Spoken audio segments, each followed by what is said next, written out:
never settle for less, because you are capable. You are more predicated and more incorporated with more having more. So if you're settling for less, that means you're gonna be less of yourself, less of your spirit. AKA, you're gonna be blessed, be less. So yeah, be very careful when you tie yourself to these words. These words have true meanings and reasons and principles behind them, and they mean what they say. For me, they mean what the fuck they say. So settling for less means you are comfortable with what you have. I mean, you probably was born in a rich family and shit, and you just get comfortable with that shit. But understand and understand, universe like to expand, move, and contract. So if you're too comfortable in your location and your little zone, that shit is gonna get smothered. That shit is gonna get tested. That gangster of your sellowness and of gangster of your selling for lessness is gonna basically get tested by the universe, by these energies, these frequencies, these vibes, these changes. Of course, if you're not willing to basically change, then you're going to put yourself in circumstances, situations of getting washed up under that damn current, lost into that image, lost into that illusion, lost into that mirror. And of course, when you get too lost into these energies and lost into these endeavors, you put yourself in the lowest vibrational frequencies ever. And of course, this can lead you to poverty. It's going to lead you to downfalls and shit like that, because you're not switching up, you're not changing. I mean, you're just stuck and lost into all that damn green. But of course, that green needs growth. So if that green is not being invested towards something that's more incapable and predicated, it's going to get too dirty. It's going to get too sticky and too dry. And of course, when something get too sticky and dry, that means it get too hard. And of course, once the money starts to get hard and the money is not flowing, and of course, you're going to have hard times with your bank, hard times with your investments, hard times with your flows. Because you're not moving through the flows, you're not moving through the energies. You're stuck into one memory. And of course, your memory is very short. So your expansion and contraction is very short. That means you're not expanding, you're not contracting. You're just expanding and contracting due to a low phase that you was basically predicated towards receiving when you was born in your family, which is cool.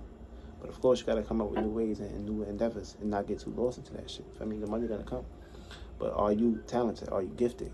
What do you have to offer to the world? Just besides money, which ain't shit for me. It's just a value, something that you value. Money don't really mean shit. Money shouldn't be defining. You need to basically define your talent. And of course, if you get too rooted into that shit, which that shit is probably gonna be soon gone. And of course, what you gonna do without it? They take it away from you. What you gonna do without it? You ain't gonna know how to do anything. You ain't gonna know how to sustain yourself or nothing. You're just gonna get lost into the money.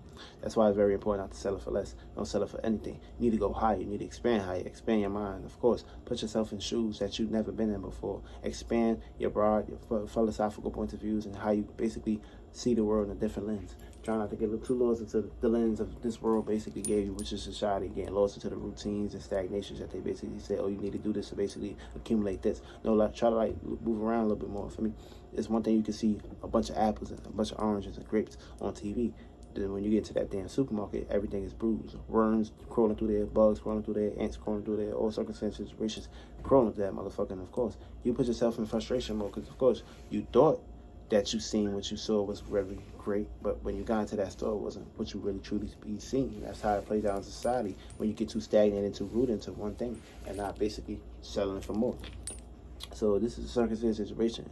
Try not to put yourself in lower energies. Learn how to expand big. Have a big mind. Have a big feeling. Have a big emotion. Have a big experience. Where you can basically strive for more of these experiences, even if it's not in your face, but you're putting yourself in that space. You're putting yourself in that area. You're basically creating awareness in that perspective. So basically, when you get aware in that energy, aware in that perspective, you make it heavy, you make it condensed, and of course, you conceal it, and of course, you put it into your way of seeing and visualizing the world in perspective. And of course, are you a strong spirit to basically maintain these capabilities into your life? And if you're not, then what is the purpose of you even basically breathing in this body? You might as well go back into the spiritual realm and keep searching. And of course, that's the whole purpose of us trying to basically be aware of what we're doing on a day-to-day basis. And of course, we always moving and expanding and contracting. But if you ain't doing down here, then of course your spirit can be over there, your soul can be in your body, but of course you're not connected with your higher natures. You're connected with your lower natures. And when you get too connected with your lower natures, you basically start to separate from your intuition, your truly being, your true self. And of course, when you get too separated from your God, then of course you lose yourself because you don't know how to basically look towards that God that created all these chakras and all these worlds basically will you into existence. So of course, if you're not in that energy to basically have the equilibrium and balance, but the scales is basically like this, but your scales is like this and your scales is like all over the place, then you ain't gonna be scaled properly. You're gonna be unscaled. And of course, un means you don't have something. And of course, when you get too under there, then of course you start to be unconsciously aware of things. And of course, when you're unconsciously aware of things, that means you're not subconsciously aware. And of course, you're just lost into the conscious vessels, which means that you're blindsided by other mechanisms on how you can change your way and your perspective on how to move around in this world. And that's where it starts, within you. So never settle for less, because of course you need to basically be more. You never know when you got to settle into a circumstance situation that tomorrow that shit that you were settling may not be here tomorrow. So you gotta learn how to understand that just cause it looks good now don't mean it won't be a prison or a hell for you the next following week or next following month. Learn how to keep moving, learn how to keep expanding. Never get too settled, never get too stagnated. When you get too stagnated like a rock, you get walked on by the world, and of course, you get crucified. Then of course you'll be begging for more experiences. So get right, never settle for less.